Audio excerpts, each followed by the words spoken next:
அனைவருக்கும் வணக்கம். மாதா பிதா குரு தெய்வங்களை வணங்கி எம்பெருமான் ஸ்ரீ உச்சிஷ்ட மகா கணபதி அனைவருக்கும் நீண்ட ஆயுளையும் நிறைந்த செல்வத்தையும் உயர்ந்த புகழையும் மெய்ஞானத்தையும் பேரறிவையும் பிரசன்ன ஞானத்தையும் பிரபஞ்ச அறிவையும் பெருமையுடன் வழங்கட்டும். அனைவருக்கும் எனது மானசீகமான வாழ்த்துக்கள், மானசீகமான ஆசைகள். அனைவரையும் ஜிகேஸ்டோ அன்புடன் வரவேற்கிறேன். நம்ம இதுல பார்க்க போற தலைப்பு என்ன அப்படின்னா, சொத்து சேர்க்கக்கூடிய யோகங்கள் ஜாதக ரீதியா எப்படி அமையுது அப்படின்னு பார்ப்போம். சொத்து அப்படின்னு சொல்லும் போதே 4ஆம் பாவம் தான் மூல காரணம். அந்த சொத்து தற்காலிகமான லாபத்தை கொடுக்கணும் அப்படின்னா 2ஆம் பாவம். அது நிரந்தரமா எல்லா காலத்துக்கும் லாபத்தை கொடுக்கணும்னா 11ஆம் பாவம். அப்ப 2ல நிற்கக்கூடிய கிரகம், 4ல நிற்கக்கூடிய கிரகம், 11ல நிற்கக்கூடிய கிரகம், அல்லது 2ஆம் அதிபதி, 4ஆம் அதிபதி, 11ஆம் அதிபதி, இந்த வீடுகளுடைய அதிபதிகள், இந்த வீட்டில் நிற்கிற கிரகங்கள், இவங்க தான் சொத்துக்களை சேர்ப்பதற்கு மூல காரணமா, முக்கியமான காரணமா இருக்காங்க. இந்த வீட்டு அதிபதிகள் அல்லது வீட்டில் நிற்கக்கூடிய கிரகங்களுடைய அனுமதி இல்லாம உங்களால சொத்து சேர்க்க முடியாது. அப்ப இதில் நிற்கக்கூடிய அதிபதிகளோ இல்ல அந்த நிற்கக்கூடிய கிரகங்களோ தசாபுத்தி நடத்தக்கூடிய காலத்துல கோச்சாரத்துல குரு சனி மீதோ செவ்வாய் மீதோ பயணிக்கக்கூடிய காலம், அல்லது கோச்சாரத்துல கூடிய குரு பிறந்த கால சனியை பார்க்கிறதோ பிறந்த கால செவ்வாயை பார்க்கும் போதோ, நான் கூட இந்த கோச்சார காலமும் இந்த 2, 4 பண்ணக்கூடிய தசாபத்திலும் ரெண்டும் ஒரு சேர ஒற்றுமையாக அமையக்கூடிய காலத்துல சொத்து சுகம் அமைகிறது. அதோடைய முக்கியமான பங்கு. நிறைய உங்களுக்கு பெரிய சொத்துக்கள் எதுவும் கிடைக்கிறது இல்லை. நம்ம பிறந்த காலத்துடைய 4ஆம் அதிபதி கோச்சாரத்துல சரியா அமையல, பலவீனமா இருக்காரு, நீசமா இருக்காரு, அஸ்தங்கமா இருக்காரு, ராகுவோட நெருக்கமா இருக்காருன்னா வாங்கக்கூடிய சொத்து ஒரு தகுதி இல்லாத சொத்தா இருக்கும். 4ஆம் அதிபதி கோச்சாரத்துல உச்ச வீட்லயோ ஆட்சி வீட்லயோ சுபகனுடைய சேர்க்கையோ நல்ல ஸ்தானங்கள் பலம் பெற்றிருந்தோ போயிட்டு இருந்தாருன்னா அந்த சொத்து ஒரு மதிப்பு மிக்க சொத்தா, உங்களுக்கு ஒரு அடையாளத்தை கொடுக்கக்கூடிய சொத்தா அமையும் அப்படின்னு பார்த்தோம். 4ஆம் அதிபதியுடைய திசையோ புத்தியோ அந்தரமோ இருக்கும்போது 2, 11 தசை புத்தி அந்தரங்களும் சேரும்போது மட்டும்தான் சொத்துக்களை கொண்டு வரும். மற்ற காலத்துல நம்ம விசாரிச்சுக்கிட்டே இருப்போம், வாங்க விடாது. நம்ம பேசுவோம். சொத்து வாங்கணுங்கிற எண்ணம் யாருக்கு முதல்ல வரும் அப்படின்னா, செவ்வாய் சந்திரனுடைய சேர்க்கை பார்வை உள்ளவங்களுக்கு, செவ்வாய் சுக்கிரனுடைய சேர்க்கை பார்வை உள்ளவங்களுக்கு தான் சொத்து சேர்க்கணுங்கிற எண்ணமே வரும். இதுல முதல் தரமானது எதுனா செவ்வாய் சந்திரன் சேர்க்கை பார்வை. நமக்கு செவ்வாய் சந்திரன் சேர்க்கை பார்வை இருந்துச்சுன்னா சொத்து சொத்துன்னு நம்முடைய மூல கவனங்கள் புறாமே சொத்துல தான் இருக்கும்.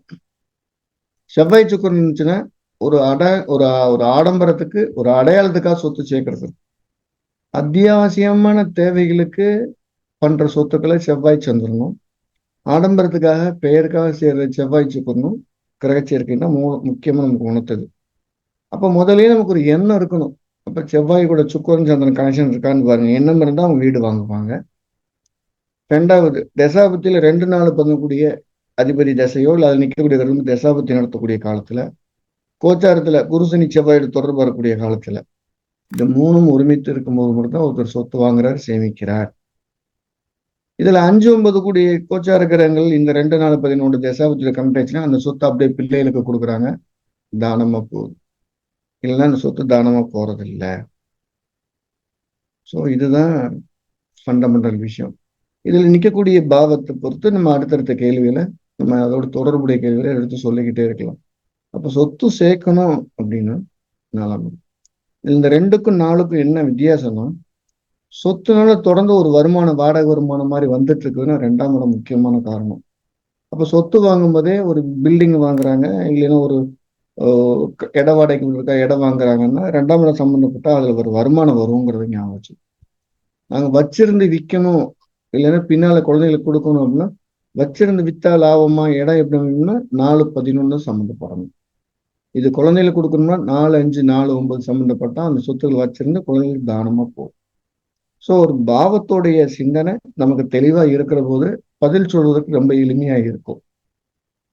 அப்ப எந்த ஒரு கேள்வியை பார்த்தாலும் காரகம் என்ன சொல்கிறது, கோச்சாரம் என்ன சொல்கிறது, தசாப்தி என்ன சொல்கிறது, இந்த 3 ஒரு கிளியரான சிந்தனை இருந்தால் மட்டும் பதில்ல அசராத ஒரு பதிலா இருக்கும் அப்படிங்கிறது தான் என்னுடைய ஆழமான நம்பிக்கை. ஸோ எல்லாருக்கும் ஒரு நல்ல வீடு அமையணும், நல்ல விதமான ஒரு இடம் அமையணுங்கிறதுக்காக இடத்தின் காரகர் செவ்வாயை ஆத்மார்த்தமா வணங்கிக்கிறோம். இடத்தின் கார தெய்வமான முருகனுடைய வழிபாடை தொடர்ந்து செய்வோம். பூமி வராகர் பூவராகர்னு சொல்லக்கூடிய பெருமாள் வழிபாடை செய்வோம். ஸோ இதன் மூலமா இடதோஷம் இருந்ததுன்னா நீங்கி அடுத்து நமக்கு ஒரு இடம் வாங்குறதுக்கான யோகத்தை செய்யும். சார் எனக்கு இடமே கிடைக்கல சார், இடம் வாங்குற யோகமே இல்லையா சார் அப்படின்னு ஒரு கேள்வி வரும்போது ஆத்மார்த்தமான வழிபாடு அதுக்கான சூழ்நிலை கொடுக்கும். செவ்வாய் சனி சேர்க்கறதுக்கு, செவ்வாறாக சேர்க்கறதுக்கு, செவ்வாய்க்கு எது சேர்க்கறதுக்கு அப்படின்னு வச்சுக்கோ. செவ்வாய் தன்னுடைய பகை கிரகங்களோட சேருது அப்படின்னு வச்சுக்கோ. 3 பெரிய பகை கிரகங்கள் சனி ராகு எது அது கூட சேர்ந்திருக்கு அப்படின்னு வச்சுக்கிடுவோம். ஸோ நம்ம ஒரு தனியா இடம் வாங்கி பழகுங்க, கூட்டா வாங்காதீங்க. செவ்வாய் புதன் சேர்க்கை இருக்கு, இடம் கூட்டா வாங்குற வரைக்கும் உறவு நல்லா இருக்கும், வாங்கினப்பட்டு உறவு புரிஞ்சு போயிடும், அவங்களும் கூட்டா வாங்காதீங்க. அப்ப செவ்வாய் கூட சனி புதன் ராகு இது சேர்க்கை பார்வை இருக்கிறவங்க கூட்டா வாங்காம தனியா வாங்குறது நல்லது. உங்க ஜாதத்துல அப்படி இருக்குங்கிற பட்சத்துல உங்களுடைய வாழ்க்கை துணைவர் அல்லது துணைவியார் மனைவி உங்க மூலியமா வாங்கி வச்சுக்கிறது பாதுகாப்பு. ஸோ ஒரு சொத்துக்கள் வாங்குறத விட அதை பாதுகாக்கிறதுக்கு தான் முக்கியத்துவம் இருக்கு. அந்த சொத்தை பாதுகாக்கிற சக்தி யார்கிட்ட இருக்கு அப்படின்னா லக்னாதிபதி கிட்ட தான் இருக்கு.